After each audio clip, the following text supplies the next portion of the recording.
This is the Global Information Network. It's January 1st, 2050. And here, to mark the 50th anniversary of the Planetary Management Authority, is James Burke. Konnichiwa. I wonder if I could ask you to take a look at something. Archive. By 2005, 40 million are dead of starvation. 2015, and 3/4 of the world's tropical rainforest. The summer of 2020 brings hurricane-strength storms. In 2022, a subsidence caused by sea level rise. Epidemics rage in New York. Toxic waste spills throughout Europe. Full-scale evacuation is ordered in New Orleans. Greater temperature increases are still to come. I found that the other day in some old library. It's a videotape from 1990, and that was how they thought we'd turn out. Funny how they missed out some of the changes we would really care about. I mean, do you remember hamburgers, traffic jams, log fires in winter, a place called Miami, a time when the Japanese weren't running everything? That world has disappeared so fast, hasn't it, that we're all still living in a kind of future shock.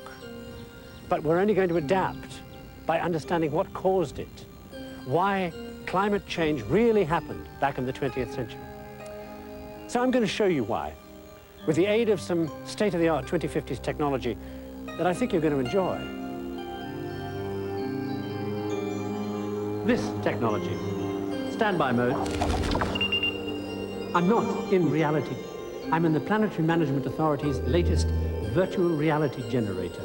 The database here has got a detailed working model of the entire world that the PMA uses to test out planetary management scenarios on, with simulations of anywhere so real, you can do things to them as if they were real.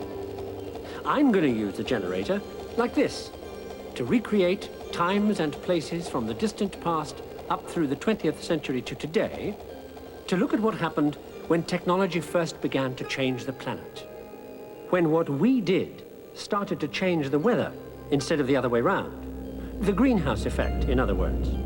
And how the greenhouse effect scare forced them to make decisions that would radically alter the way we run the world, and that would give us the life we lead today in the second half of the 21st century after the warming.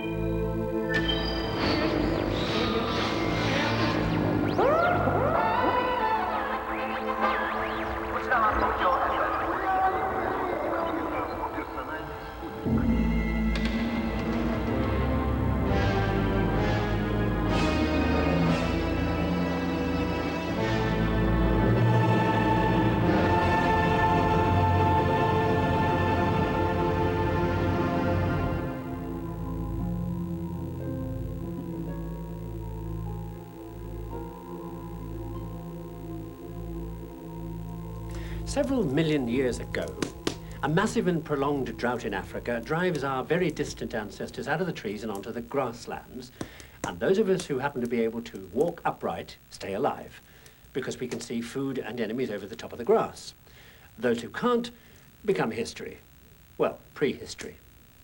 By about 70,000 BC, we've moved north out of Africa, and we're living in caves from Killarney to Vladivostok, almost human, living on a diet of mostly mammoth and berries. And then the weather turns disastrously cold, and life in the cave becomes iffy, to say the least. With all that lousy weather, the vegetation out there becomes pretty stunted, and so there's a lot less mammoth around on the hoof. But you've still got to eat. Which is why this chilly climatic event probably triggered the most important thing in our history up to the advent of sliced bread, because it favors a previously unimportant characteristic some of us have. Some of us, from time to time, give the odd helpful grunt while showing each other how to chip flint tools like these. And then we start to use the grunt for something else. We start to grunt about catching the mammoth, or about the hunting strategy lessons we've started to put up on the walls. So, thanks to this change in the weather, we invent the basic way for dealing with every problem from then on. Show and tell.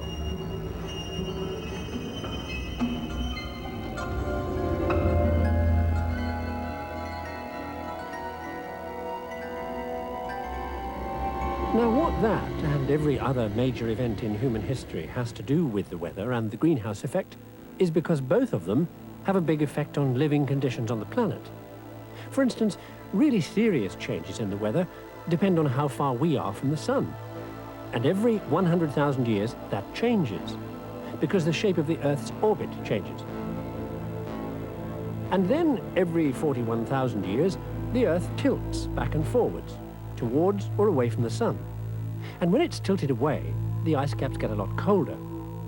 So when the Earth is farther from the sun in orbit and tilted away, it gets so cold you have yourself an ice age. The greenhouse effect kind of runs things in between those ice ages.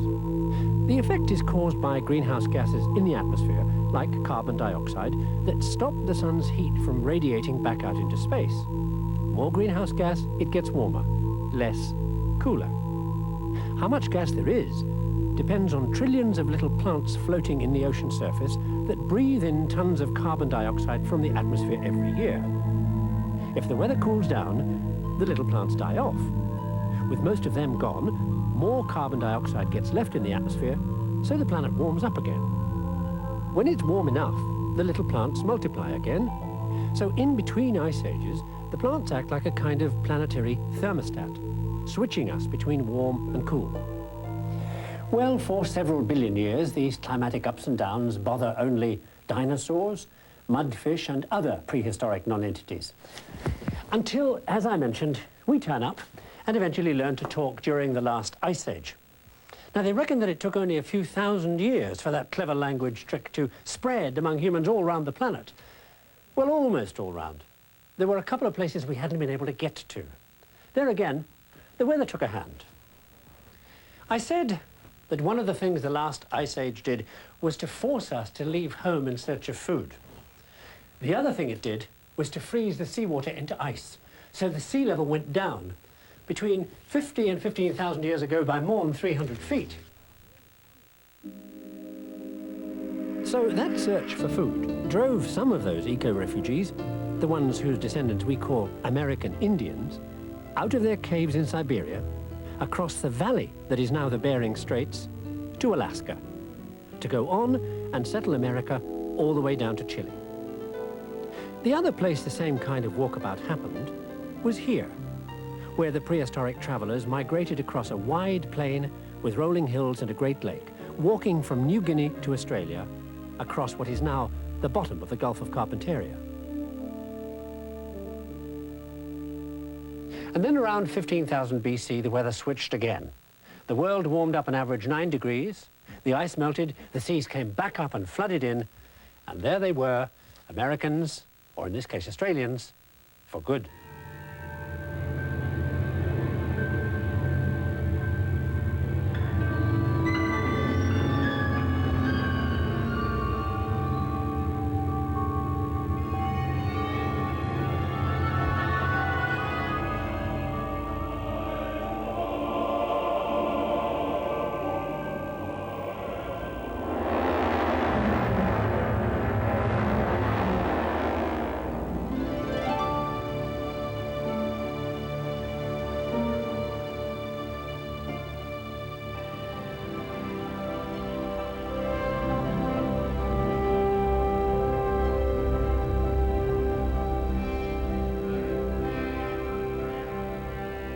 As the planet went on heating up, the sea level went on rising, carving out the Gulf of Mexico and Hudson's Bay, flooding the North European plain and creating the British Isles, and filling the Gulf of Suez, maybe even originating the biblical flood story. When it was over, there was the modern world.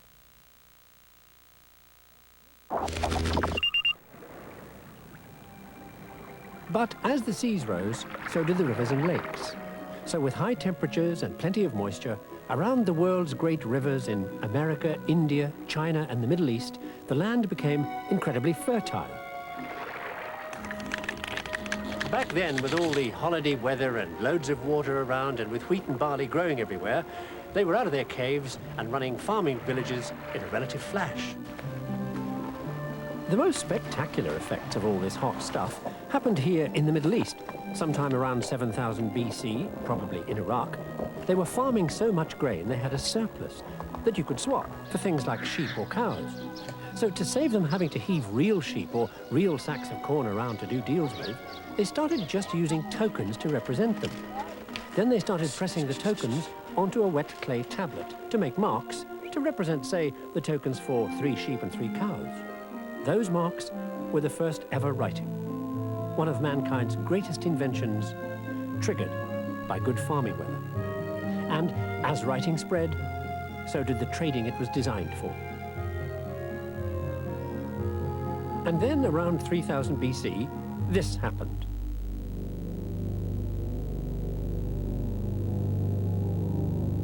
Massive droughts all over the Mediterranean, catching the new agribusiness crowd, so to speak, with their populations rising. In the case of Egypt, the whole country turned into desert except the strip of land on either side of the Nile, kept fertile by the river's annual life-giving floods.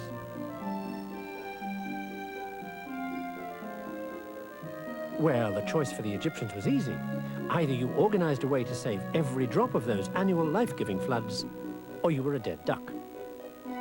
Which is why this particular change in the weather is so uniquely meaningful, because it, well, generated civilization, which is what saving water turned out to be.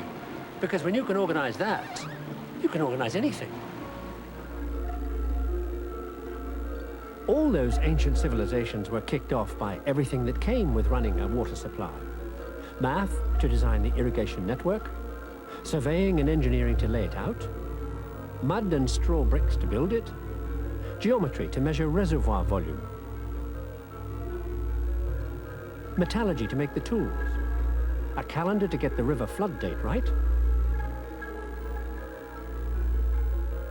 management to run it all, tax collectors to cream off the profits, and a state bureaucracy to spend them.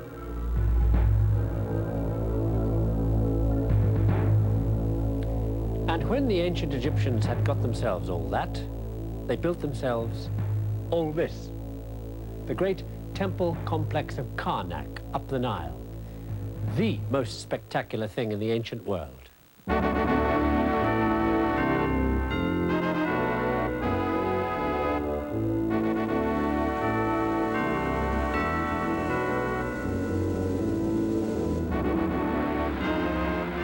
There are 140 of these giant columns, and this is just one corner in the largest temple ever built at the imperial city of Thebes on the banks of the Nile.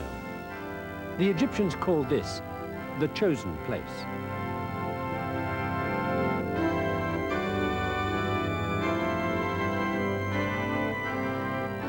What had happened was that the weather had changed them from groups of freewheeling individuals into a hierarchical society with rigid rules, all ultimately dictated by the weather.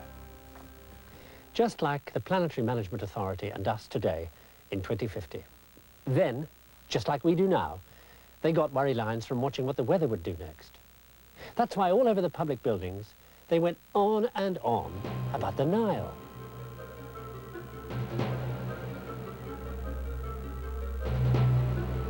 This climate change forced the ancient Egyptians to develop civil engineering techniques to tackle the local problem of flooding from the Nile. Today, in 2050, we tackle the global problem of flooding from the sea with exactly the same techniques.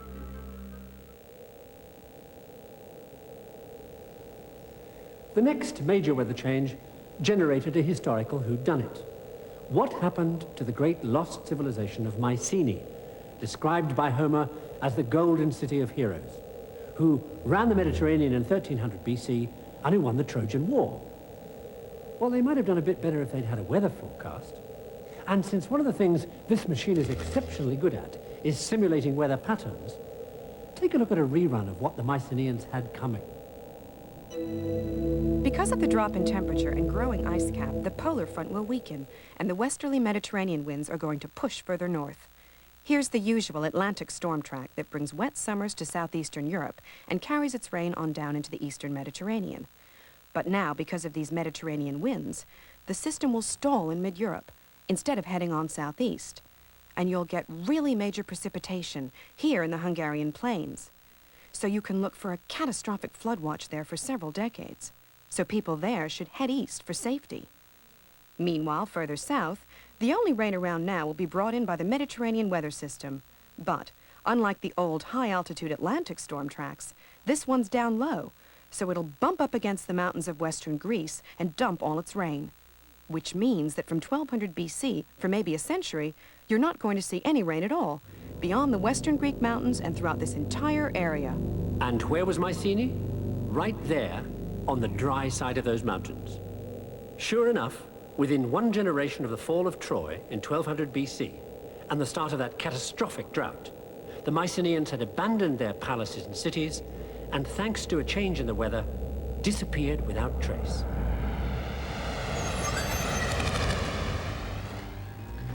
A 1,000 years later, disappearing without trace, down this secret, mile-long, 300-foot-deep ravine through a mountain, was a favorite stunt of a shifty bunch of Middle Eastern moneybags called the Nabateans, the original hole-in-the-wall gang.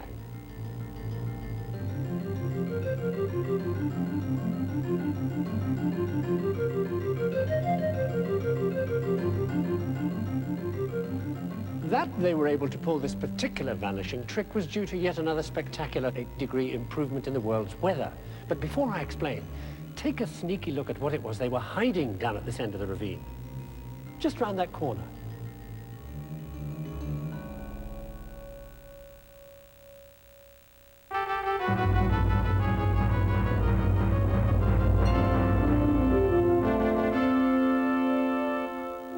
Down here, totally hidden in what is now modern Jordan, surrounded by all this fancy architecture, lived 30,000 people with shops, factories, baths, homes, and law courts.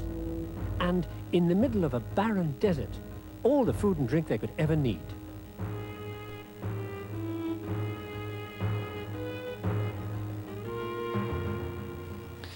Impressive, no? And all because of the weather. And as this seems an apt setting to put the whole vaguely theatrical story into proper perspective, let me give you the big picture meteorology-wise. Around 300 BC, the climate goes warm and moist. Tons of food everywhere, calm seas, great traveling weather, and most important, in northern Italy, the Alpine mountain passes now stay open all year round. This arrangement proves irresistible to the ancient Romans, who promptly rush out and kind of take over. From Portugal to the Persian Gulf, Scotland to the Sahara, the known world. After a while, they bump into another bunch, the Chinese, doing exactly the same thing for the same climatic reason in their known world. Because the good weather has also opened up the Silk Road and the sea routes from the Far East. So regular trading begins between the two superpowers. And guess who are set to make oodles of boodle as middlemen, because they're sitting at what the history books always for some reason call a crossroads there? Yes, our friends here, the nifty Nabateans. Up the trade routes from China and India come caravans of sugar, ginger, silk, parrots, elephant's teeth, frankincense and myrrh. Down the other way goes damask from Damascus, gauze from Gaza, as well as asbestos, bitumen and other special offers, all masterminded from Nabatean HQ. This hole in the ground, alias the fabled city of Petra. Fabled because, being a hole in the ground, entirely surrounded by mountains with only one way in, down that ravine, most people didn't even know it was here, which suited the Petrans to a T. Living down a hole was no problem for the Petrans, because apart from being hot-shot entrepreneurs, they were also the world's greatest plumbers. See this groove? It carried a clay water pipe, and it ran all the way down the ravine, down to the city, and then it fanned out along similar grooves cut into every cliff face, carrying the plentiful rainfall all over the city into big reservoirs, so that there would be water in the 1 month a year it didn't rain.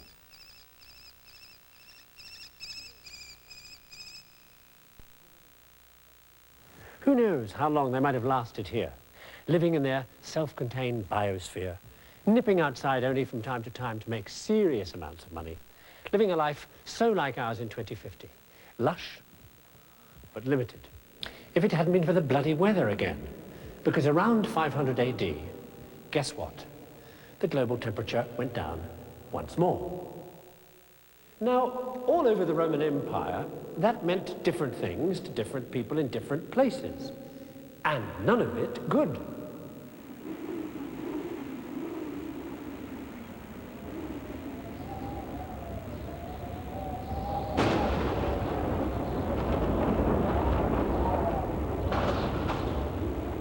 For example, way up in Northern Europe, for your average sun-loving Italian legionary on overseas posting, it began to get a bit drafty round the skirt. But it wasn't the now regular blizzards and junk howling across the sky that wrote finis to the Pax Romana. It was that different things to different people stuff I mentioned. Because for a bunch of uncouth sheep herders called the Huns in Central Asia, the climate change meant freezing drought, and that did cause the fall of Rome. Because the Huns promptly upped sticks and moved in on their neighbors, who moved in on their neighbors, who moved in on their neighbors, causing a whole load of barbarian tribes to shunt out of Asia right over the Roman Empire, thus giving birth to the domino theory and the Dark Ages.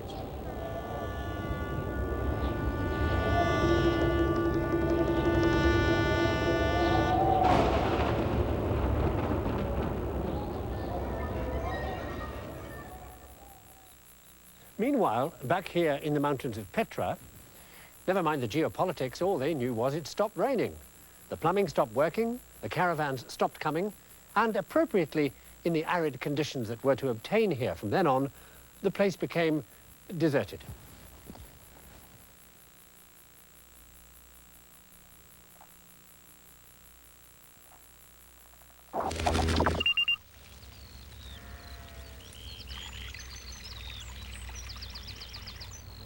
"500 years later, the temperature jumps and good times are back again.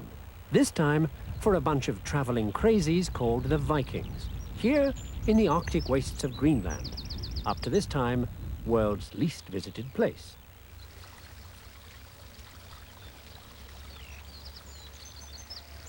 In 982, a Viking called Eric the Red came here to Greenland because with all the warmth, the Atlantic pack ice had melted so it wasn't difficult. Also because he was on the run. He called this place Greenland because it was grassy and went back to get some friends. In 986, 14 ships and 500 settlers landed here, together with assorted pigs, horses, cows, sheep, goats, and the whole shebang, and set up 2 Greenland colonies on the west coast. Anyway, with the long, warm summers, there was plenty of pasturage and hay for the animals throughout the winter. For fun, the Greenlanders played dice and board games. They lived in turf houses, and they each had their own spoon.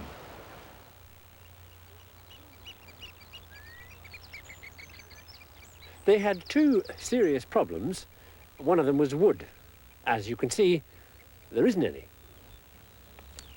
So in 1002, Eric's son, Leif Eric's son, set off west with 35 men and came back a year later with a load of timber from a trip down Baffinland to Labrador and maybe even as far as New England.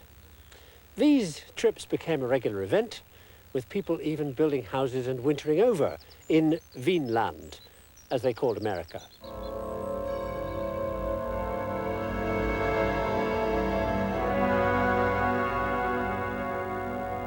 Then, around 1300, the temperature dropped again. By 1351, the sea ice was so thick, the route to Iceland was blocked. By 1350, there was only 1 settlement left alive here, and the final trading ship came in 1361. The last news to reach the outside world was in 1408. About a wedding in this church. And then, silence.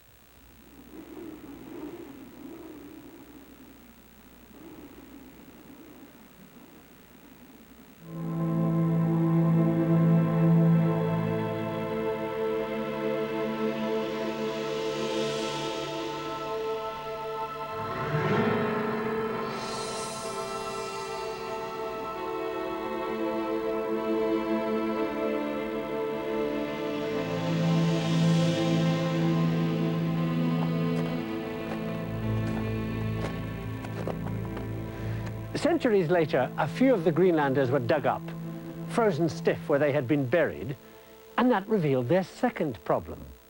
They'd only eat meat and dress in European clothes. So when it got very, very cold, they didn't imitate the Eskimos, wear sealskin, eat fish. So they froze and starved. Who knows, if they had adapted, as we did, for instance, when we stopped eating beef around 2020 to help prevent deforestation, the Vikings in Greenland might have survived. And 100 years later, Columbus would have had to learn Danish. Okay, the next major weather change triggered another one of those solutions to a climate problem that we would end up using ourselves, too. This time, it was handling a temperature change with technology. Take a look at this 16th century art, and you'll see what I mean. As you can see, this is an old master, a winter scene. You know why that's such a big deal? Because painting the winter was a new thing. Because here, we're in the Little Ice Age, the beginning of which froze out those Greenlanders and caused the kind of extreme changes in lifestyle that a European old master would bother to paint. Because this painting contains the new artificial environment technology. This, their high-tech answer to the new cold weather, the new style weatherized manor house of the period. Admire the new features. Stone walls and gravel surrounds to keep out the wet and the mud, no more open colonnades and courtyards, steep roofs and guttering to handle a lot of rain. But in spite of the cold, they still put in big glass windows. That's because this change in the weather was to trigger the use of a new technology that would turn houses from medieval barns into something you and I would recognize. There's a particularly good example of it up there. It changed their lives almost as much as greenhouse technology has changed ours. It was the chimney. Look what it did to them. At one stroke, it drove the social classes apart. Where they all used to eat and sleep together around one central fire in the great main hall, they now split up, living separately in small heated rooms. They kept out the drafts with new tricks like tapestry, plasterwork, panelling, curtains. Enjoying the new privacy with curtained four-poster beds where love took on a new romantic meaning. They even bathed more because they could do it in front of the fire. And now the house was warm enough for them to put in the flashiest of household consumer items. Big windows. Some of the aristocratic houses had small heated offices in them so the accounts could be kept and the estate administration could go on throughout the year instead of stopping in December when the ink froze. So the economy picked up. All in all, the new indoor life was pretty elegant. New indoor amusements became all the rage, like making your own music.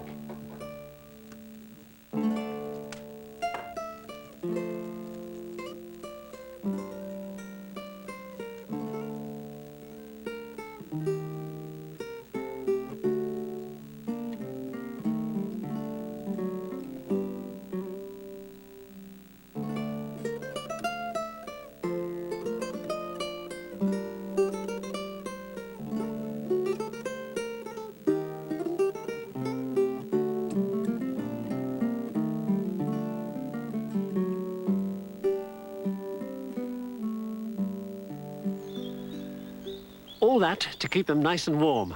Funny thought, isn't it, from our point of view? Which reminds me, of all the stuff I've shown you, by far the most meaningful to us in our greenhouse world is what you're about to see.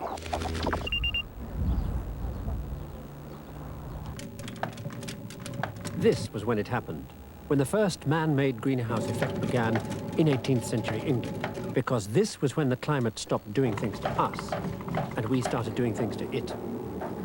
With a jump in global average temperature of, maybe 4 degrees, by 1750, England had had 3 decades of the most knockout corn-growing weather in maybe 1,000 years. So the millers, and everybody else, were up to their ears in bread, in every sense of the word. The effect of this change would eventually turn us from farmers into factory workers, and for the first time give us the power to change the weather.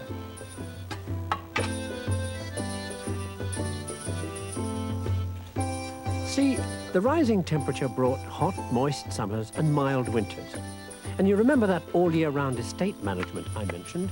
Well, that had paid off with real developments in agricultural techniques. Bigger harvests and a crop yield 4 times what it had been. So the price of food dropped like a stone. And bigger harvests also meant more work, so people made more money. Now, when wages go up and prices go down, historically people get married much earlier and have many more children, so the population went up like a rocket. So now you had a lot of newlyweds with a lot of money to spend and a lot of houses to furnish.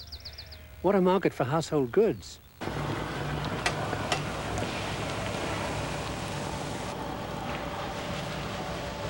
Which is what struck the guy who set up this place in Coalbrookdale, Abraham Darby.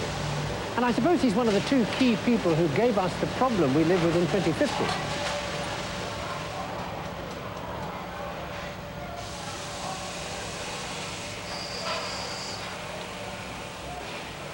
Back then, Darby was profitably into cast iron cooking pots because with all those extra mouths to feed, you couldn't get rid of them fast enough. Darby's problem was making it fast enough, and the trouble there was, to melt iron you need wood, firewood, of which England was out. Which is why Darby, well, one of his lads really, came up with a really neat trick.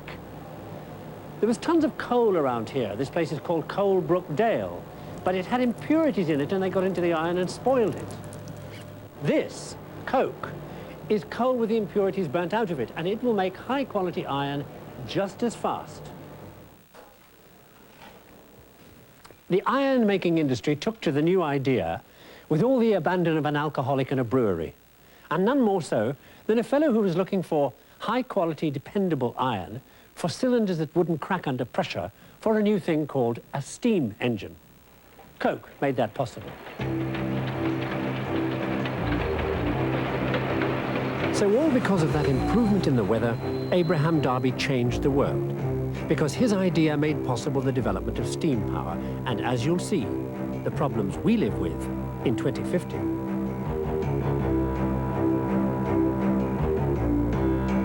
Because Abraham Darby kicked off the Industrial Revolution and woke everybody up to the colossal profits to be had from manufacturing. Well, almost everybody. This particular guy was famous for sleeping till noon. But what he did at night, Thomas Alva Edison, Al to his friends, midnight inventor extraordinaire.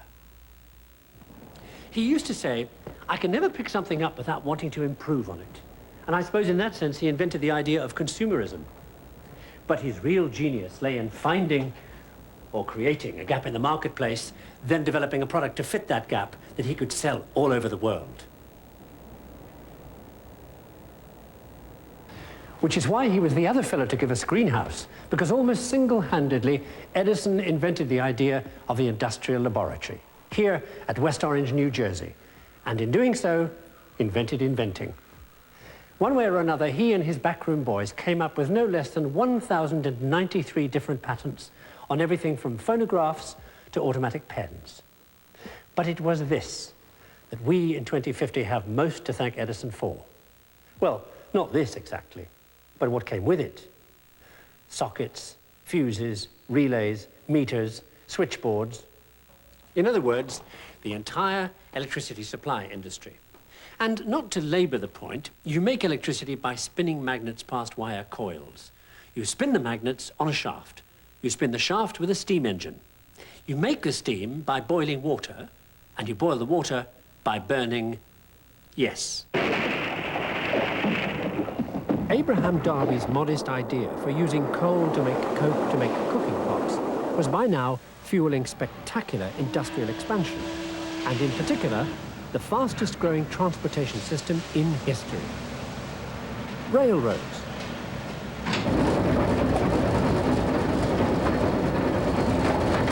The coal miner's absolutely best friend, because you put coal and iron together and you get what we in 2050 would describe as a vicious circle, and what the people in 1885 are describing as onward and upward. Now I'll run through the process and you decide which description you prefer. You dig coal to make iron, to build railroads, to deliver coal to factories that want more railroads, that need more iron made with more coal. So you dig even more coal to make even more iron, to build even more railroads, and so on and so on. So up the chimneys of the industrial world went massive amounts of greenhouse-making carbon dioxide released by the burning coal. That is, it went up their 20th century chimneys, but as you'll see, into our 21st century atmosphere.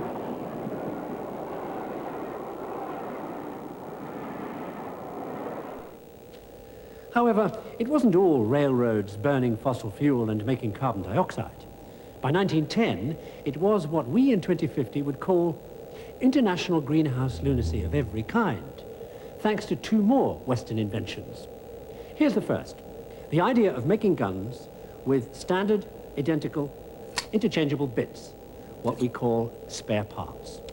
Caught on like nobody's business with industry, because with it, you could make zillions of identical components for things cheap by the same manufacturing process. So that was the second new Western idea, what we call mass production.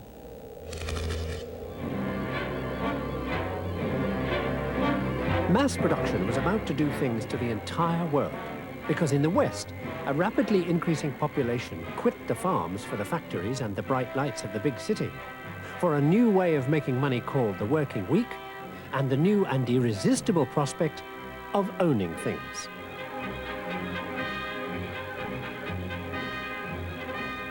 And so, consumerism was born, and with it, the expectation that it was a God-given right for people to have more of everything, and then after that, more again.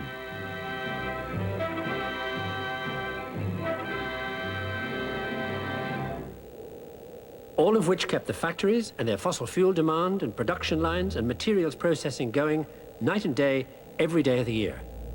But could it go on? Wouldn't they run out of stuff? Well, of course, as you know, they didn't. Because quite early on, while casting about for a solution to the supply problem, they happened to notice that other parts of the world appeared to be positively over-endowed with exactly what was required: raw materials. And the reason why the Europeans were able to go on having their industrial revolution, go on burning oil and coal, was because, unlike any empire that went before, they had the means to make their wishes felt across the entire planet. They had steamships, railways, and telegraphs to organize it all, and adequate means of persuasion. And here's how you did it. Say the place you're interested in has mineral resources. First thing you do is to build railroads, but only from the ports to the mines. Then you use the trains to bring in all the equipment you need to remove the minerals, plus all the necessary Westerners to run things. You do not build railroads to anywhere else, nor do you train the locals to be managers. Net result, you wipe out what local economy there was, and you put in administration and transportation systems to suit your business and shape the country to your needs. Of course, once the railroads were in, you didn't have to limit yourself to just taking away all the minerals you could lay your hands on. Alongside the tracks, you put plantations to produce essentials like rubber or cotton, as well as a few extra little luxuries: pineapples, sugar, tea, coffee, rice, palm oil, coconuts, tobacco, thus creating a profitable new market for these goodies back home.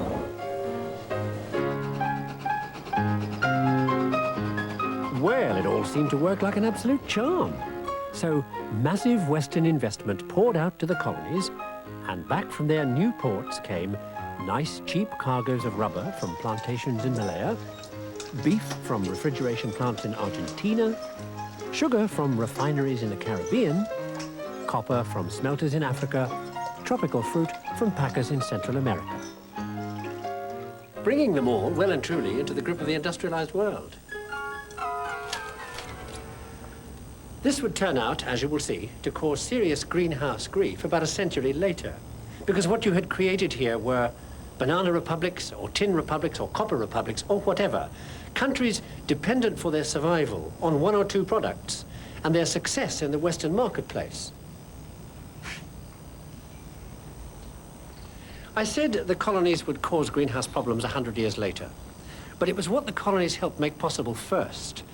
Explosive Western industrial growth that would ring alarm bells a lot sooner than that, because of the way the West now began to use fossil fuel on a big enough scale to do serious things to the planetary carbon cycle.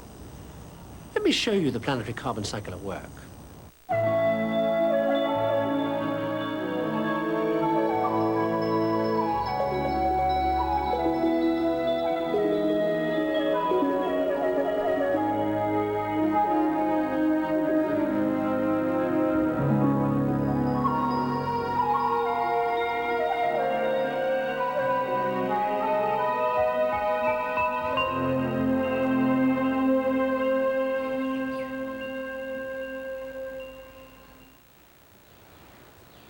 Oh, sorry, if you were waiting to see something happen, that was it.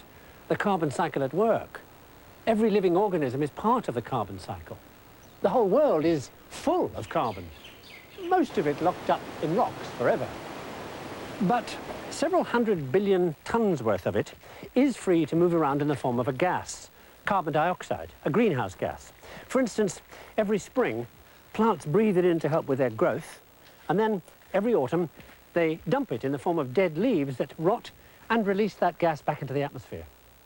The key to the whole process is out there.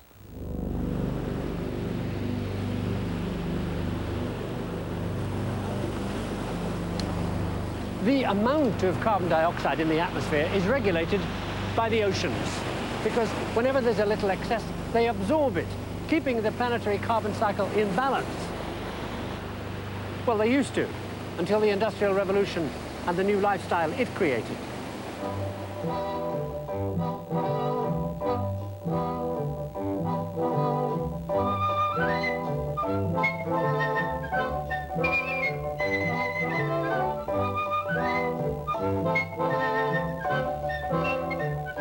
By the 1950s, when publicity films were hyping consumerism and the electric age that made it all possible, what had really made it all possible, the world's oil fields and coal fields and forests, looked inexhaustible. So these people went on using them as if they were.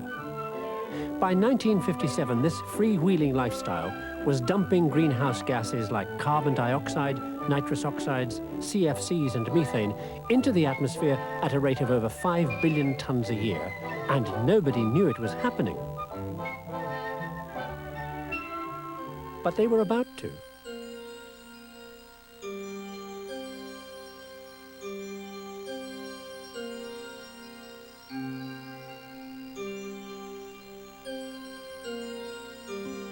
It was here at the weather station 11,000 feet up the side of a Hawaiian volcano called Mauna Loa that they first found out what was actually going on.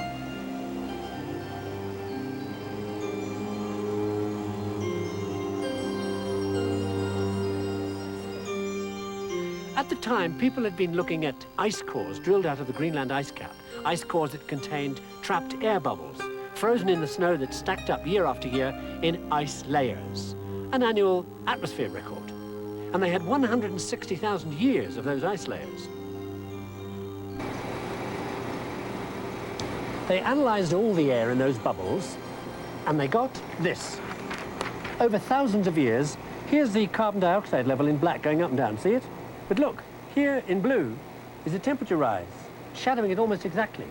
And look at this, these two levels linked in the same way over the same period of time to the methane level. See? Up here in mid-Pacific, well away from industrial pollution, from 1958 on, they started measuring the amount of carbon dioxide in the modern atmosphere, and they got this. Down in spring, up in autumn. Spring, autumn, spring, autumn. Remember the plants? But look at the overall trend. Up. Man-made excess that. Too much for the oceans to absorb. And at the same time, look at methane levels, and another greenhouse gas, CFCs. And look at this, global temperature rise over the previous 100 years. Well, you didn't need a PhD, especially when you had a look at two other key trends, fossil fuel emission and deforestation. None of those things was going that way. The scientists dropped their graphs and reached for their diaries to set up some conferences. 1970, climate change. 72, environment. 74, the ozone layer. 76, greenhouse gases. Then the politicians got involved. 1980, the UN. 81, the White House. 83, the National Academy. 85, UN again. 86, ozone again. 87, environment. 88, a call for action. 89, a call for action. 90, another call for action. 91, another call for action. 92, guess what?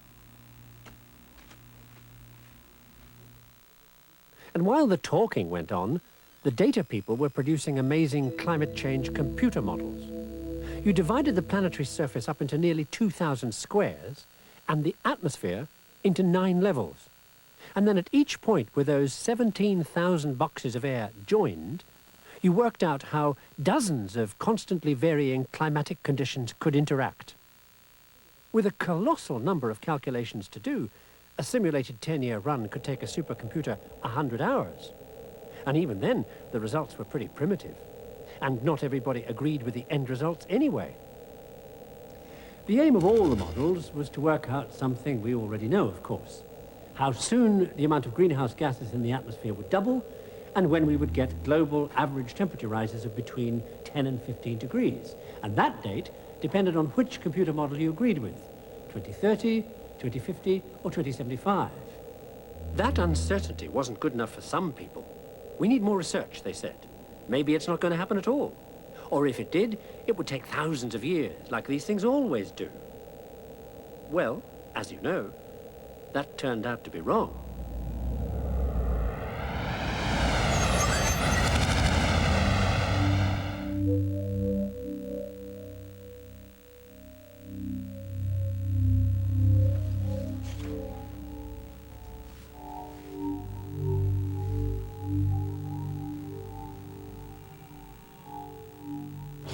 What changed everything was a totally unexpected discovery in those ice cores.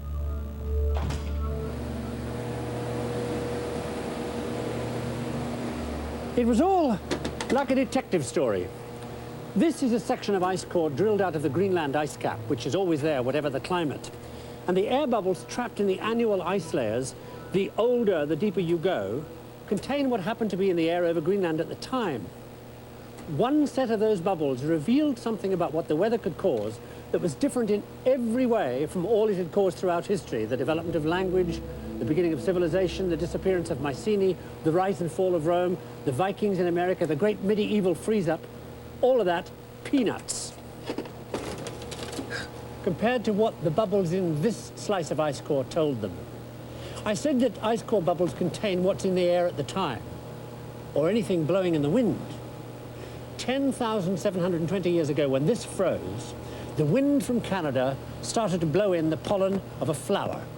And as the years went by, more and more came. A new flower was growing over in Canada. The mystery was, it shouldn't have been. That flower only liked extreme cold, and with the last ice age ended, Canada should have been too warm for it.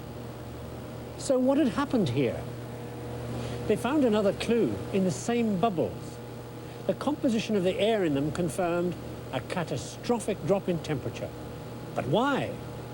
The answer to that question came from an entirely different piece of research into how the ocean worked. Because it turned out that's what ran the climate. Watch this.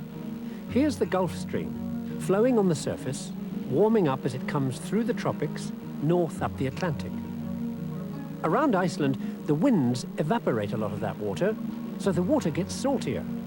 Now, salty water is heavier, so it sinks 5 billion gallons a second down to the bottom of the Atlantic.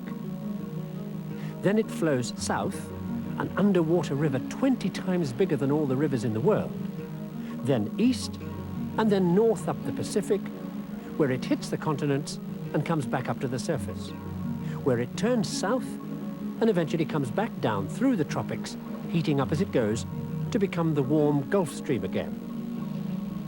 This bit, here in the North Atlantic, where evaporation makes the Gulf Stream so salty that it sinks, is what drives the whole thing. But say that salty water didn't sink. There'd be no more warm Gulf Stream pulled up to fill the gap.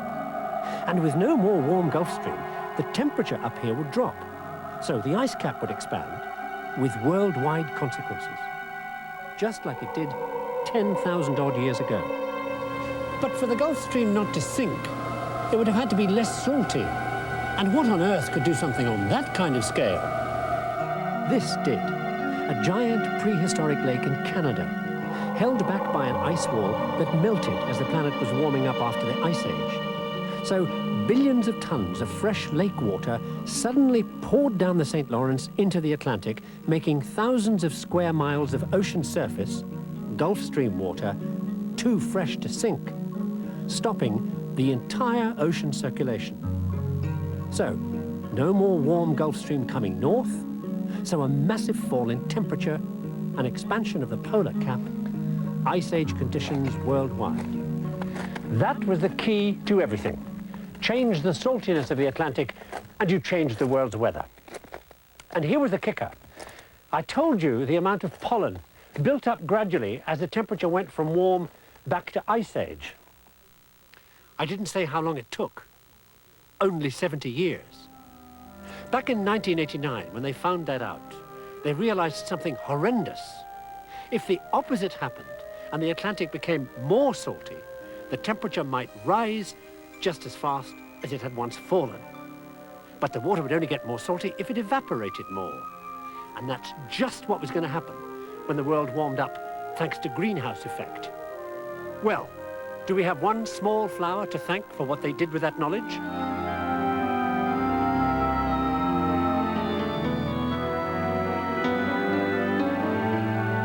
Stay tuned for part 2 of James Burke's After the Warming.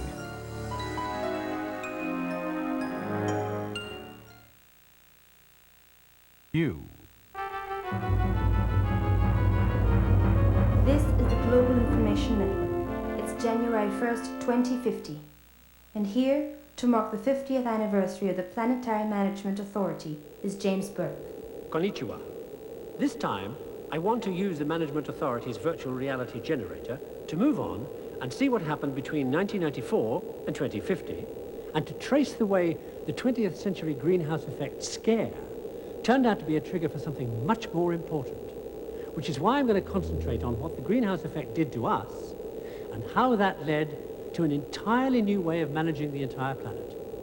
But first, let me go back to 20th century Greenland for a minute. Back in 1991, things weren't looking so hot, if you see what I mean. Thanks to new atmospheric research and analyzing prehistoric air bubbles trapped in the Greenland ice cap, they'd fingered where the man-made greenhouse effects were coming from. 4 main gases in the air. And in 1991, those gases were on the up. Carbon dioxide, that came mostly from burning fossil fuel. Methane, from flatulent cows, paddy fields and garbage. Nitrous oxides, from industry and fertilizers. And CFCs, the most powerful greenhouse gas, used in air conditioners and fridges, spray cans and foam packaging.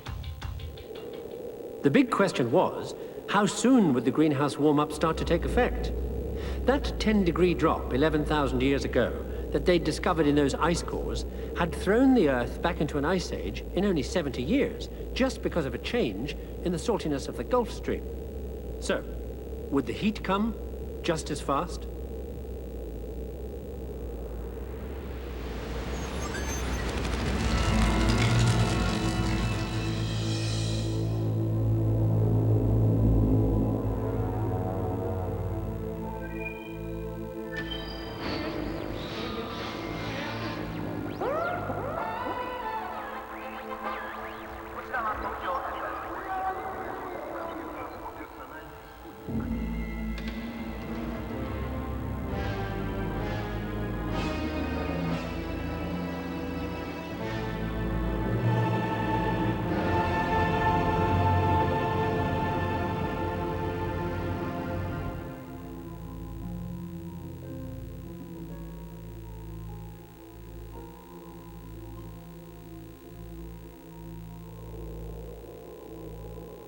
By 1994, when it was realized that global warming might also change the saltiness of the Gulf Stream, there were 2 things they needed to do urgently. Find out how the ocean would react and do something about the greenhouse effect. The trouble there was they were generating greenhouse gas back then like nobody's business, in pursuit of a lifestyle the West had, East Europe and Russia were about to have, and the Third World wanted as soon as it could get it. Look what they were all up to. Run the archive.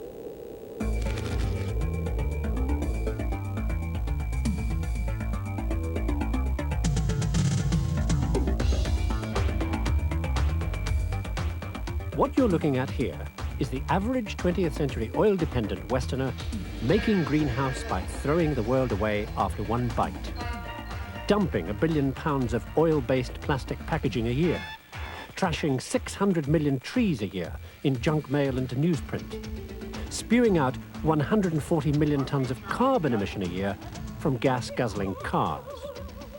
To us in 2050, all this fancy lifestyle is just so much carbon, methane, nitrous oxides, and CFCs.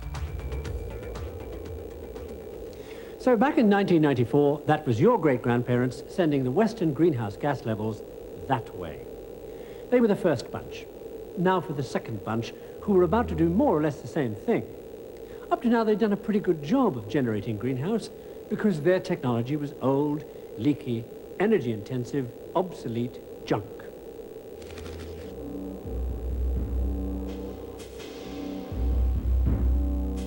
Back in the old communist world, things were marching to a new tune.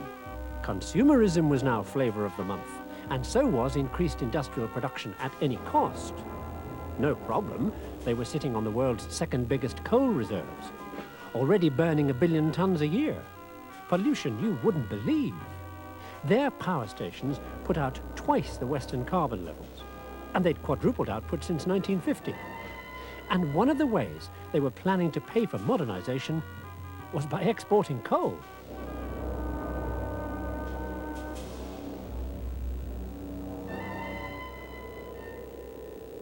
So, their greenhouse gas emission levels were going the same way as the West's, that way.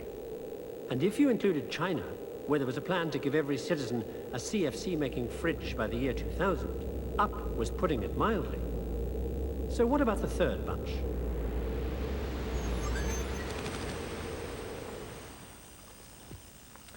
The Third World, who, as I mentioned, wanted the greenhouse-generating industrial world lifestyle just as soon as they could get their hands on it. Let me just remind you why they were so keen to follow the others into the greenhouse. 100 years earlier, the West had colonized the Third World to get its hands on the resources the Third World had and the West needed to fuel the Industrial Revolution going on at the time. In almost every case, that meant developing the one resource each colony had, and of course developing absolutely nothing else. So when the colonies became independent, I suppose the last thing you could say they became was independent. Because by 1994, thanks to all that had gone before, here's where they found themselves.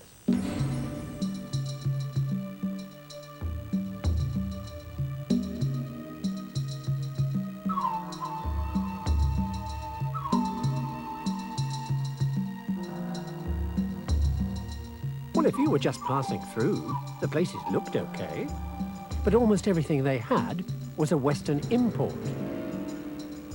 And as for export, well, they were still selling the same old single product: palm oil, rubber, bauxite, copper, and so on.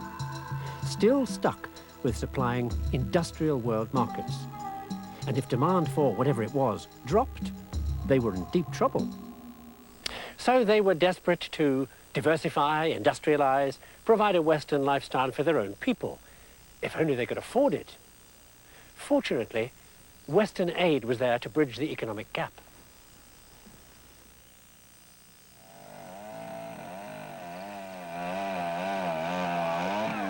Back in the 70s and 80s, you were a third world country, picking up millions of dollars in aid was a piece of cake, just as long as what you wanted to do was tear up the jungle. So you could then lay roads to haul in all the heavy equipment you would need to build gigantic, centralized power stations. More than 90% of all third world aid in those days went for these big energy projects. What you might have wanted big energy for, who might be around out there in the wilds to need it, didn't seem to matter too much. So the Third World Plan was to use these power stations and roads and such to turn themselves into modern, Western-style, greenhouse-generating industrial countries with machines, which left only one rather awkward problem. Industrial machinery demanded a few things they, well, didn't happen to have, like fuel to run the machines, equipment and spare parts to maintain the machines, experts to set up the machines, organization to plan production by the machines, oh, and of course, the machines. That's okay, you buy the stuff. And that's okay, the banks will lend you the money. Because back then in the mid-1970s, the recently very rich Middle East, who have just hiked their oil prices, are absolutely swimming in money that has to be lent to, well, anybody. Which is why by 1994, the Third World is 1.2 trillion in debt, and just the interest is costing them a cool 50 billion a year. That's dollars, you note, hard currency, which they do not have because their order books are now empty because the West is slapping big import duties on their goods to protect their own workers. However, the move for modernization has involved massive expenditure on Western luxuries for the urban few and massive unemployment and starvation for the rural many. People also flood in from the villages to pack the cities, sending the unemployment and birth rates sky high. All that, you're up to here in hock. What do? You sell the farm.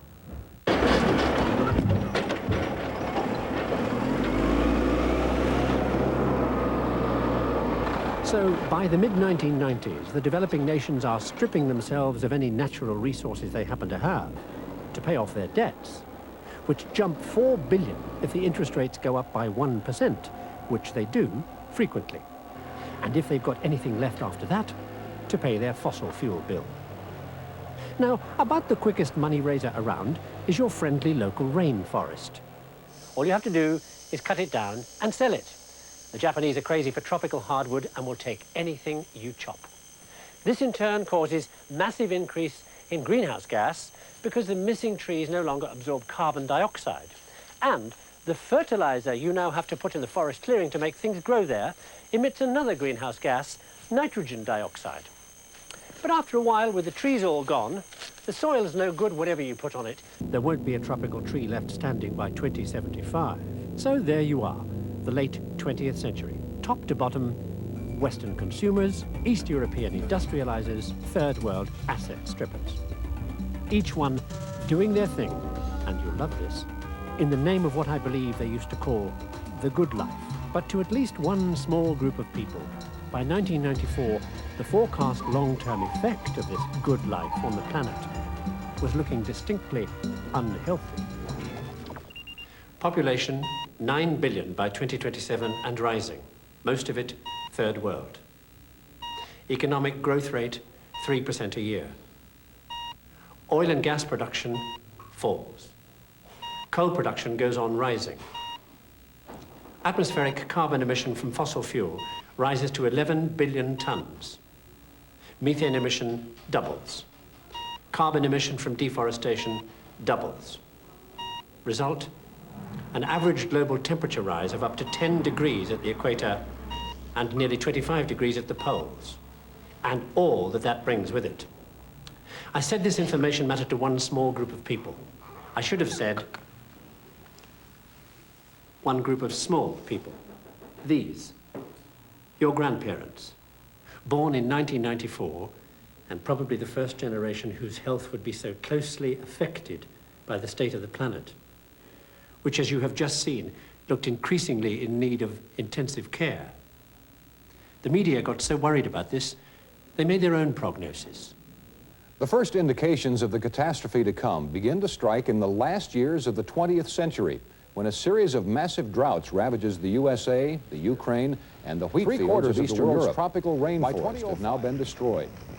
By 2015, attempts at land reform to halt deforestation in South America triggered major 30 million are dead from starvation. World population jumps to 9 billion. Greenhouse effect brings desertification and famine, devastation and death in the summer of 2020 to the Carolinas. $2 billion worth of damage in Sydney. Meanwhile, there are forest fires burning out of control throughout the Mediterranean. Devastation and loss of property there is tagged at Shanghai, Cairo, Dhaka, and parts of London. In 2024, as sea rise reaches over 3 Well, feet. With considering storm their surge. technology back then, that wasn't really all that inaccurate, was it? The numbers were a bit high, that's all. But where they got it really wrong was the argument about whether or not the greenhouse effect was actually happening at the time, which was irrelevant. The question was what to do about the fact that scientific opinion thought that it would strike sooner or later. Still, for some people, that wasn't good enough reason to spend money preparing for the eventuality, even though they paid to ensure their lives, their homes, and their national defense against much less likely events. Mind you, greenhouse insurance wasn't going to come easy. It would involve cutting back drastically on energy use and restructuring the world's economy to fit, getting the third world to hold back on development, if they would, and handling whatever disruption greenhouse itself might bring. One solution had already been suggested in a 1989 Dutch government report. 5 years later, it was on the UN agenda.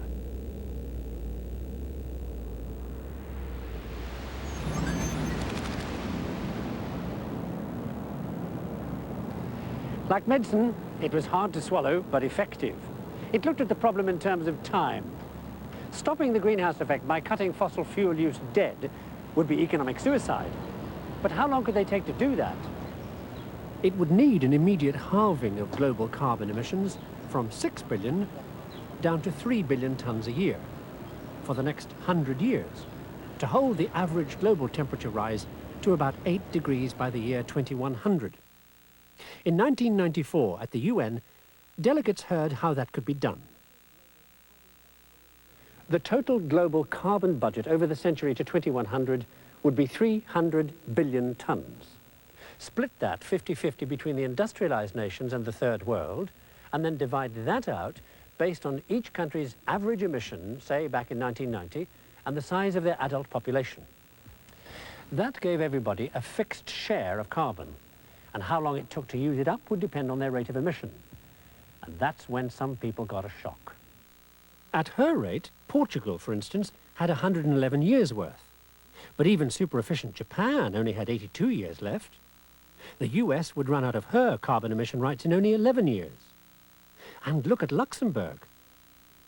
And the rest of the industrialized world was in the same kind of trouble. The answer to this problem lay with the third world. Large populations and lack of industry gave them tons of spare carbon rights they didn't need. So, third world countries with carbon rights they were never going to use could swap them with industrialized countries not for money, but for things like reforestation programs, expertise and education programs, alternative energy systems, agricultural know-how, and so on. And with this kind of deal, everybody was a winner.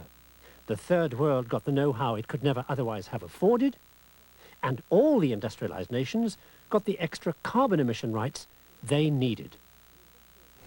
In other words, the industrial world bought time, and the rest got the technology to leapfrog past fossil fuel use directly to the new generation of renewable energy systems.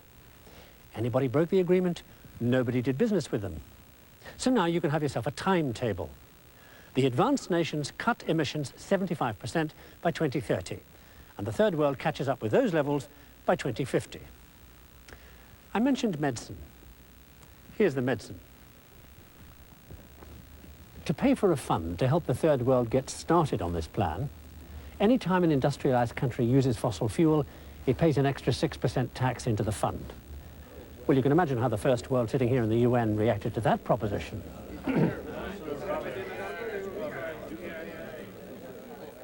But after all, they were the people who'd created the greenhouse problem in the first place.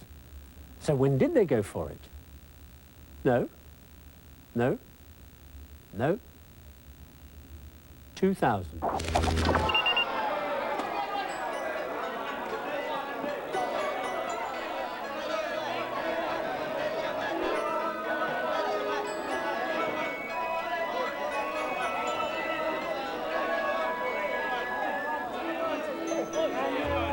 Putting off that decision until 2000 was, as you'll see, to trigger the beginning of a major change in the balance of power.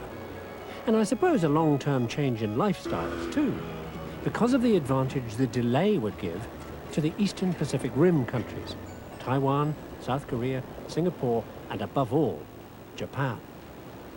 Meanwhile, why did it take the international community those 6 years to make up its mind? Because most governments ignored the key fact that the scientists had no doubt that the greenhouse effect would happen. They just didn't know exactly when and exactly how much. But to most of the world's politicians, if you couldn't identify and quantify a problem, you couldn't do anything about it. So most of them sat in their hands. Well, to be fair, some action was taken. Reports were written. And from 1994 to 1996, a lot of talk happened. And then, unfortunately, reality intervened with a series of the worst droughts in living memory in the summers of 97 and 98. The effects were devastating.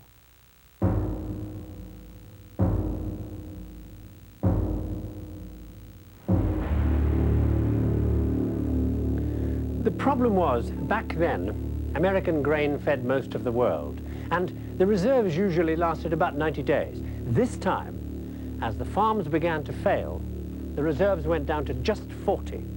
The price went up 4 times. Third world mobs went on the rampage. Thousands of death by riot, followed by hundreds of thousands of death by starvation.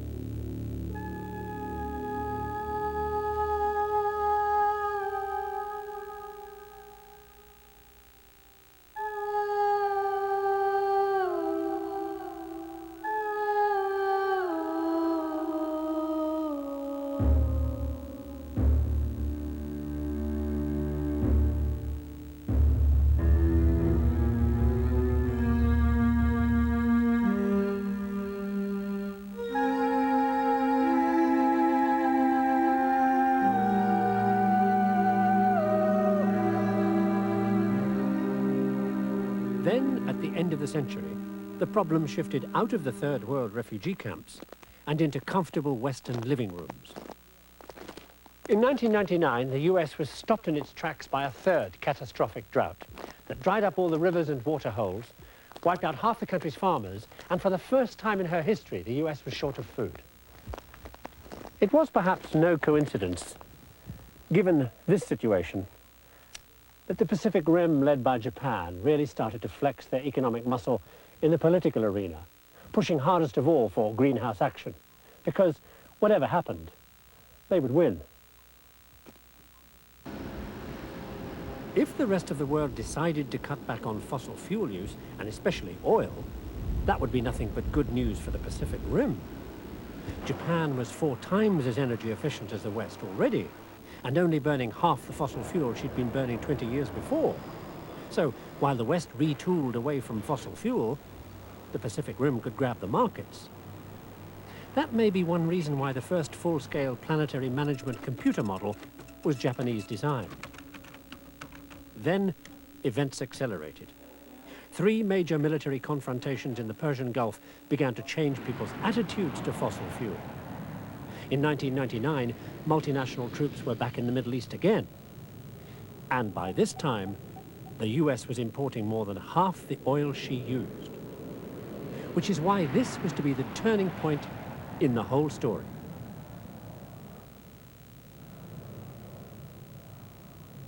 Squeezed between drought, fuel dependence, and political pressure, the US finally joined the international greenhouse effort. And that tipped the balance. The way was now clear for a new international agency that would tackle the twin problems of greenhouse effect and energy worldwide. So early in 2000, that agency, the Planetary Management Authority, was inaugurated. And yes, you guessed it, its headquarters were here on the Eastern Pacific Rim. It had taken them 43 long years since that first greenhouse effect warning back in 1957, and that delay was to prove meaningful. But with the PMA up and running, they could now get that planetary carbon budget thing going. So technology for carbon deals were going on all over the place. The US with Burkina Faso, Japan with Urunda Burundi, Luxembourg with anybody. Economically backward, totally unknown third world countries suddenly found themselves and their problems center stage, and their debts cancelled. The only reason the new PMA worked was because it was in everybody's interests. That's why, from the start, it was getting data from every major international source. So it was able to coordinate research and provide planet-wide database access to everybody. So, the dreaded greenhouse effect had succeeded in getting some action because it was a double opportunity. For third world countries to phase out fossil fuel they couldn't afford anyway, and for the industrial countries to develop alternate energy resources that would make them independent of oil supplies. Before the end of that year, they knew they were right. When the PMA issued its first status report, produced by that new Japanese planetary management model. You may recall the headlines. Archive Status Report 2000. Average global temperature plus 1.7 degrees Fahrenheit. Expected at 3 degrees by 2010.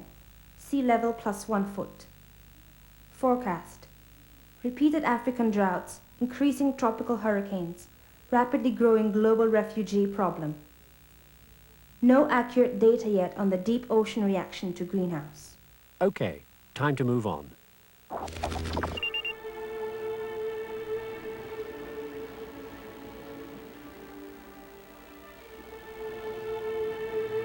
Everybody in 2050 remembers this beautiful Australian beach for the worst possible reasons.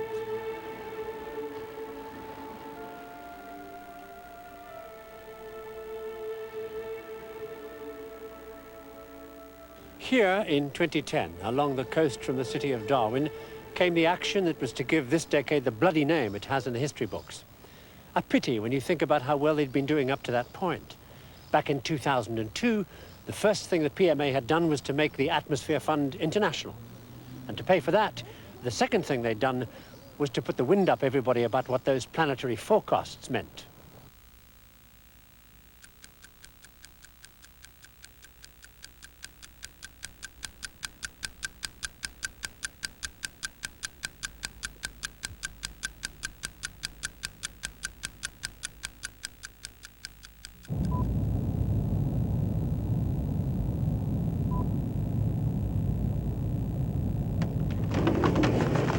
You're throwing it all away.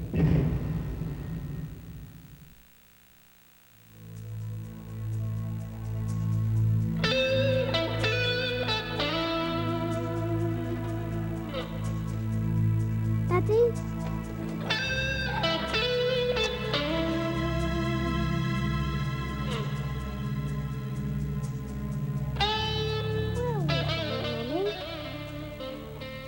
It's all right, darling. Just go back to sleep.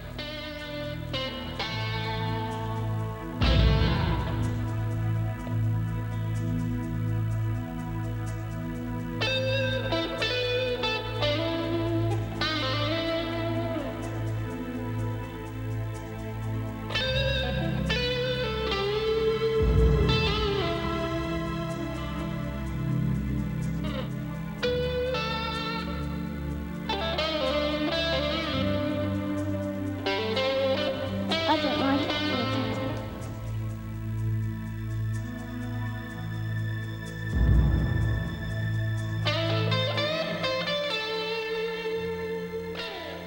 Within 1 year of these broadcasts, Western fossil fuel taxes were doubled, and an international task force was formed to go all out for renewable energy systems.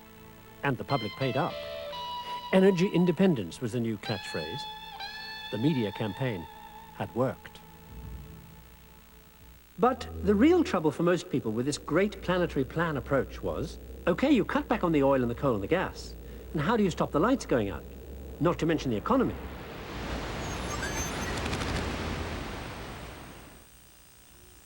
Well, there were two answers to that question, and I'm standing on one of them. Renewable energy. This is a local mini-scale hydroelectric dam, and there were thousands of potential sites for this kind of thing all over the third world. You could even get one small enough to run your own home. Instant energy, zero greenhouse.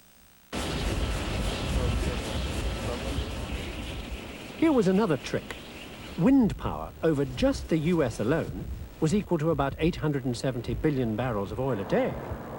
Matter of fact, high-tech wind farms like these would end up generating 10% of world energy needs at half the cost. And countries short of land, put them out to sea. On the other hand, This was the stuff the Third World had coming out of its ears back then. It's called biomass. Stuff like corn and rice husks, sugarcane, above all, dead wood. Nature's garbage, if you like. You pulp up biomass, and it makes great fuel. And if you grew plantations of fast-growing trees on marginal land, there was your fuel source. And if you replanted the trees as fast as you used them, they absorbed the carbon you released by burning the biomass. And how about dung? Don't laugh, all you had to do was leave it alone to ferment, and it made fuel gas by the ton. You could also get greenhouse-free geothermal power from hot water and steam just by digging a hole in the ground, especially along the Pacific Rim. That's why China was able to cut back on coal so soon.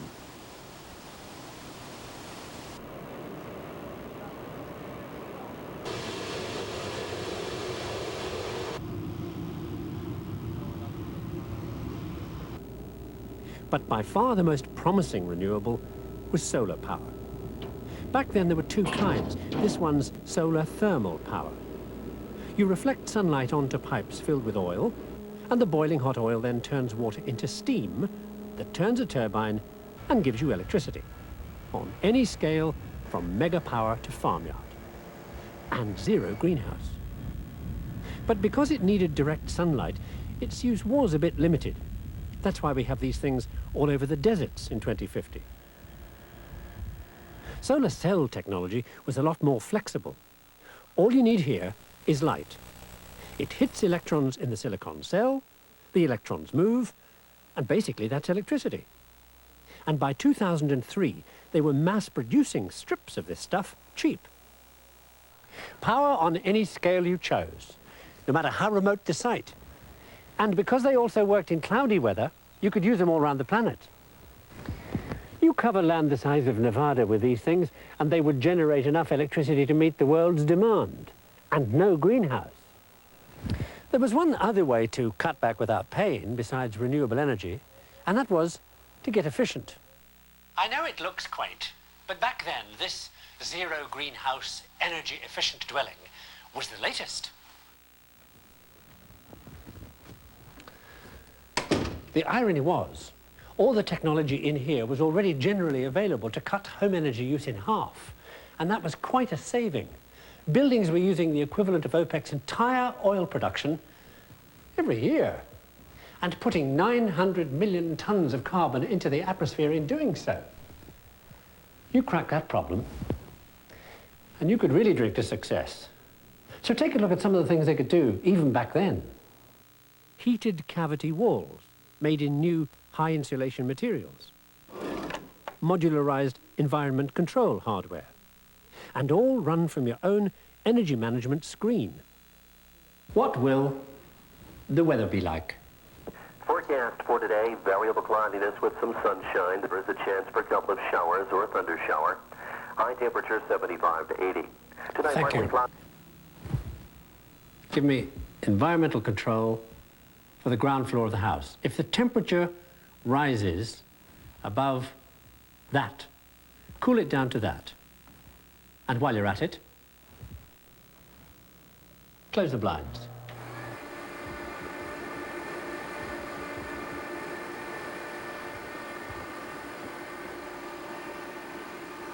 The blinds are now closed. And while we're on the subject of windows, you could have double glazing, light-sensitive film that would cut your energy budget by letting light in but not heat out, or you could keep hot sunlight out like this. Want to see it again? Speaking of hot light, ever seen one of these? It's an old 20th century incandescent. These things used to use 90% of their power making heat. The new warm light compact fluorescents that they brought in around 2000 lasted 10 times longer, used about a quarter of the power, and put these things back in the museum. Because the new replacements saved 1,500 pounds of carbon emission at the power plant. And that was the trick. Energy efficiency saved you from having to build extra power plants, and that cut back on greenhouse effect. Here's a perfect example. Back in the year 2000, these new fridges were 7 times more efficient than the ones before. 250 million of these in the third world would save you enough electricity to save you from having to build $90 billion worth of coal-powered generating plant or $200 billion worth of nuclear. Giving these away cost you $6 billion. Made sense?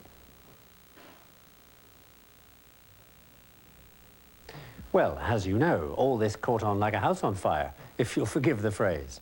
New indoor amusements became all the rage, like playing with your house. Close the blinds, play some music. I said all the technology was already there to use. So how did they get people to use it? Well, they gave the power companies tax breaks for giving this stuff to their customers. They doubled the price of energy to reflect its true social costs. But with efficiency, we're only using half anyway. And if you were efficient, you got a cheaper mortgage.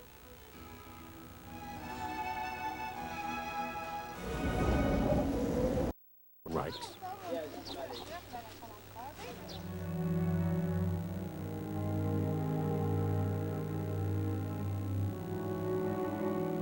From 2008, a dozen major tropical storms in 2 years rolled over Bangladesh, Northern Australia, the Caribbean and Florida, wrecking everything in their path and costing hundreds of thousands of lives. But that's not why I'm here in a graveyard. You remember that incident I mentioned at the Australian beach? That was at the end of the decade when the refugee problem exploded. In 2010, a total of 2 million people tried and failed to cross the now militarized frontiers of the northern Mediterranean, the Mexican-American border, and in the worst incident, that beach at Darwin, when 250,000 Indonesians, many of them armed, tried to come ashore along 20 miles of coastline. The Australians had no choice but to fire if fired upon, which of course they were. It took 12,000 casualties to persuade the boat people to go home, and most of them never made it back home alive. There are refugee graveyards like this all over Southeast Asia.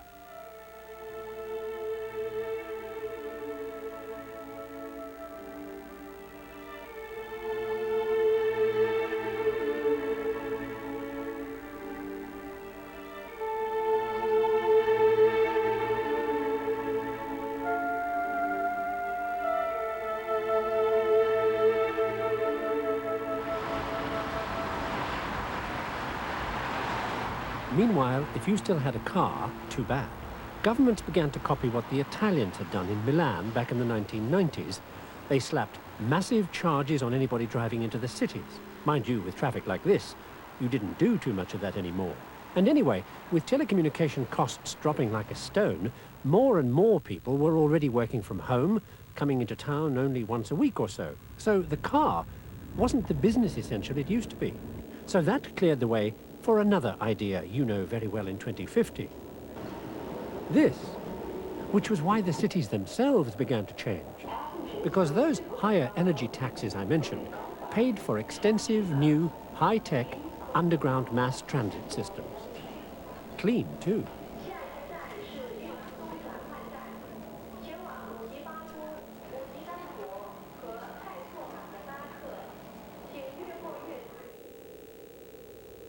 By this time, the world was just beginning to look like our world.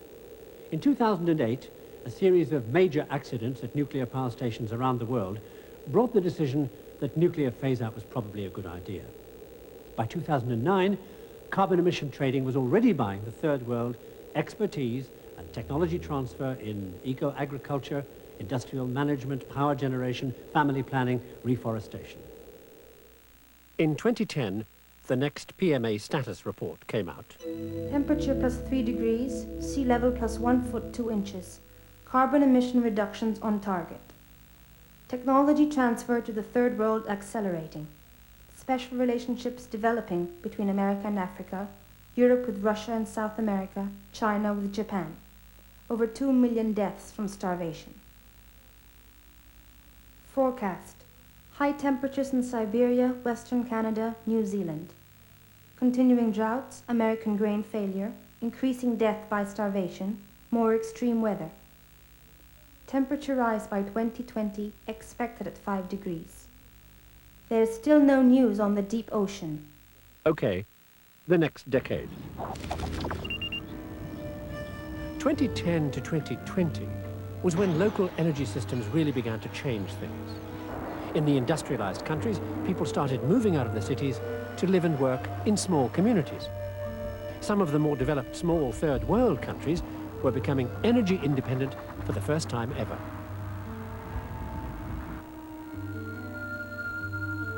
And with major advances in telecommunications, like the new optical switching systems everybody uses today, half the people in the West were now working electronically from their homes out in the country. So business travel was way down, so the skies were empty. Work patterns were changing too. Forestry was the coming thing, and the cowboy was a vanishing breed.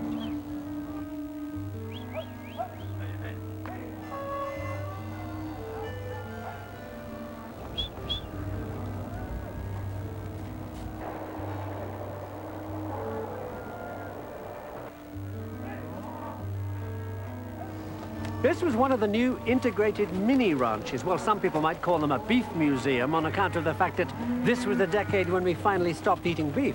I mean, only really seriously rich people do this in 2050. Okay, let's take a look at what was going on up to 2020. The first problem concerned the most fundamental resource on the planet, water. The old 20th century supply systems couldn't cope with the new conditions. Major rivers in Russia and the US ran dry. In the Middle East, the country at the head of one river shut off supplies to the two downstream countries, and they sent in fighter bombers to turn the water back on. Even 20th century high-tech wasn't good enough now. The flood barriers built back in the 20th century, like this one in London, were reaching their limits. That same year, there were thousands of miles of seawalls going up in Australia, Bangladesh, and Indonesia. And if you lived on some Pacific islands, you were already swimming. This was the other hot news from the ocean. Here's a PMA satellite view of the annual spring plankton growth happening. And their trick was, they sucked 3 billion tons of carbon a year out of the atmosphere. Kept the world cool. Not anymore. Now, with the temperature up, they were dying off. So the carbon was staying in the air, heating us up more. But the news was better from what used to be the frozen north. If you were a Canadian or a Siberian, your grain output was rocketing. And this year, your delivery troubles were over because for the first time, the Arctic ports were free of ice year-round. In America and Europe, by now they were losing whole regions of crop and forest to the heat. And in solar-powered experimental labs like these, emergency research programs were trying desperately to develop new strains that would grow in hotter, drier conditions. They succeeded. That's when they developed the cactus potato you love to hate in 2050.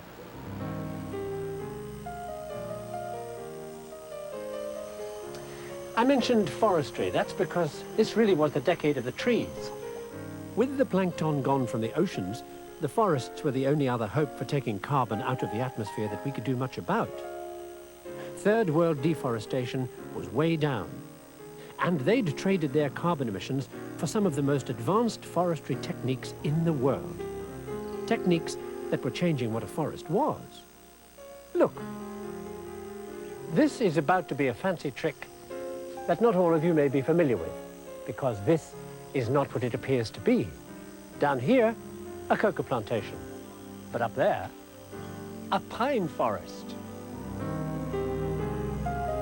Agroforestry, it was called, and all over the third world, it was taking the form of extractive reserves, where you plant stuff like rubber, palm oil, coffee, food trees, coca, but you plant them inside the forest, so you get two bites of the cherry, so to speak, the forest and the product.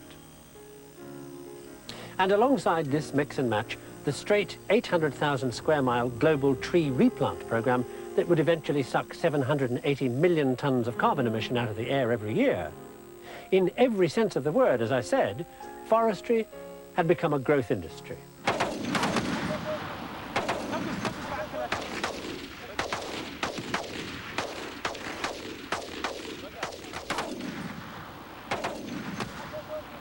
Well, in some places, it wasn't. Particularly in South America, where the PMA had its first military confrontation.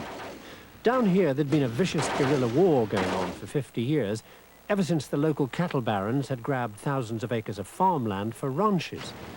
In 2019, the PMA hit the governments involved with carbon trading sanctions backed up by an international sea and air blockade.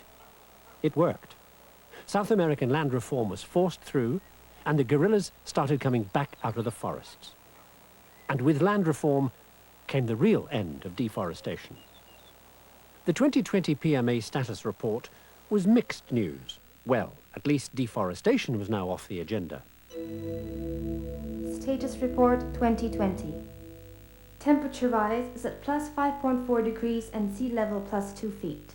Western fossil fuel use down by half, steady in developing countries. Forecast.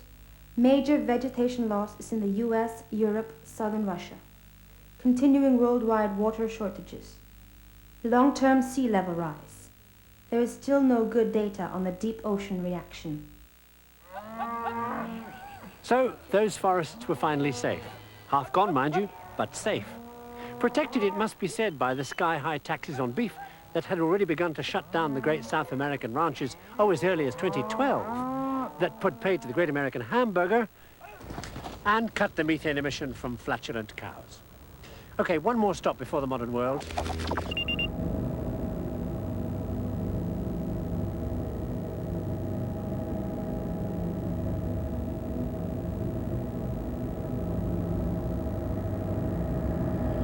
In the years up to 2040 came the last major climatic impact of greenhouse, and these became a familiar sight.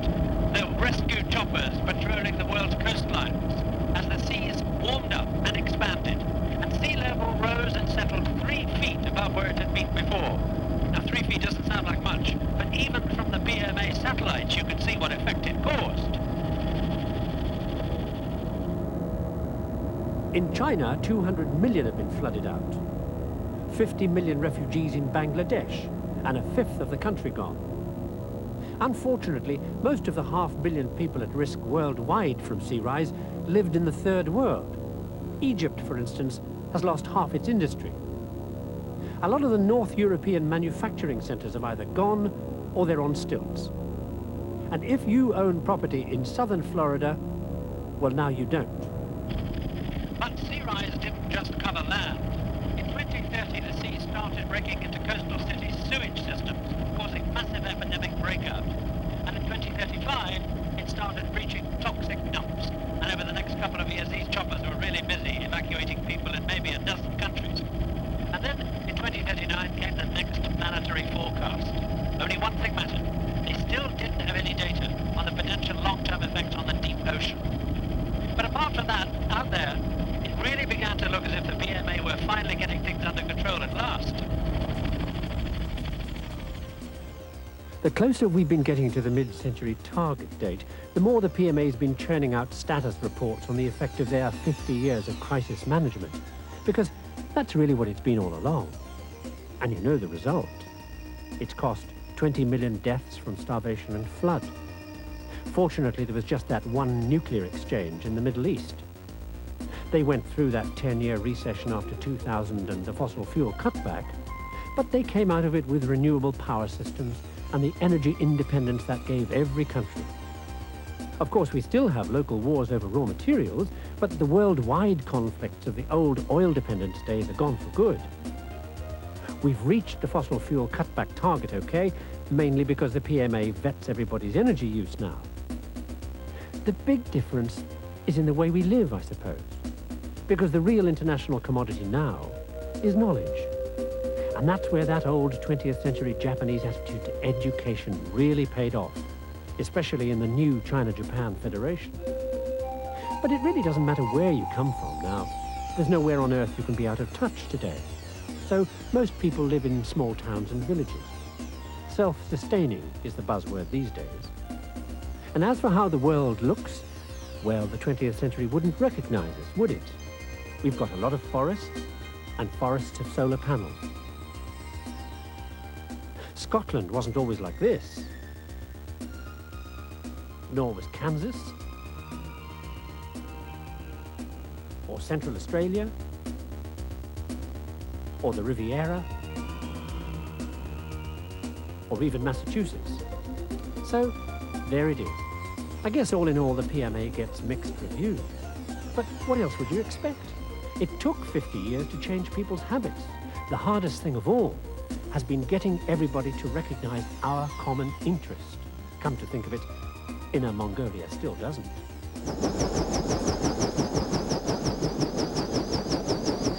But I suppose the real long-term global social effect of greenhouse will turn out to be what it did to the old Third World, when previously isolated communities all over the planet can plug into the world's communication systems and satellite education programs because now they have the technology in the form of local, independent solar energy systems that give new meaning to the old 20th century saying. You remember?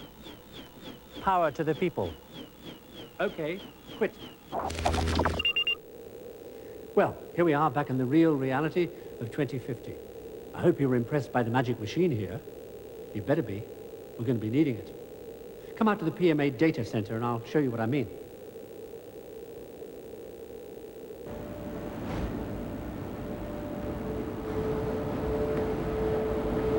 You see what I meant about virtual reality being as good as real reality? You can't tell the difference. Except real reality, this, we have to live with. I mean, of course, the new planetary forecast that came out today, in a way, the purpose of this whole program has been to lead to it because they finally got the data on that deep ocean reaction.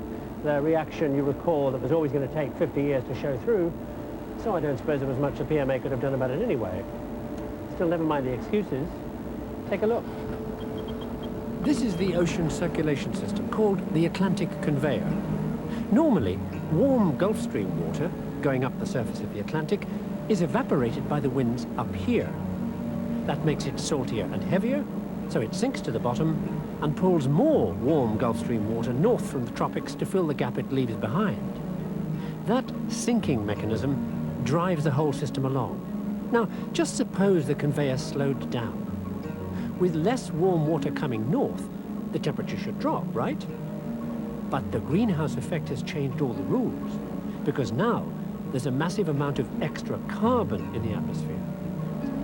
Every year, 100 billion tons is absorbed by the ocean, is drawn down from the surface by the conveyor when the Gulf Stream sinks, and is dumped at the bottom of the ocean. Was drawn down. Was dumped. Because now, it looks as if this is happening. Something's affected the conveyor.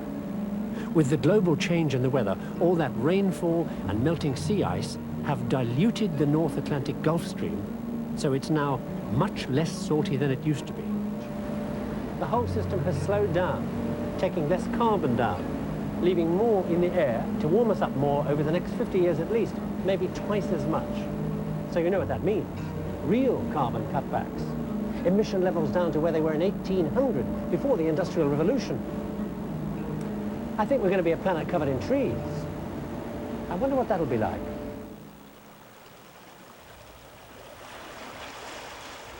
You know, your crazy great-grandparents from the 20th century would never have fitted in here with their uncontrolled, do-your-own-thing lifestyle.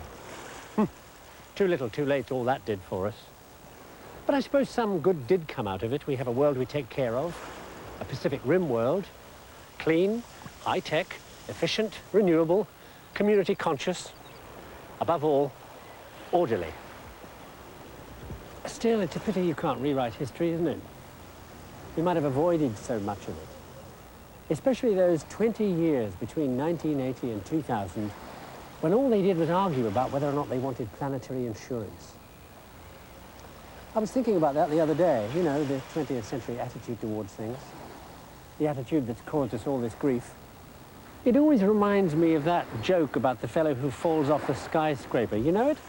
I think it explains everything that's happened. The fellow is falling past the 17th floor, and somebody calls out to ask him how he's doing. And he shrugs and says, "So far, so good." So the 20th century left the problem to us, and we nearly solved it. But it was a close-run thing, wasn't it? And it didn't have to be.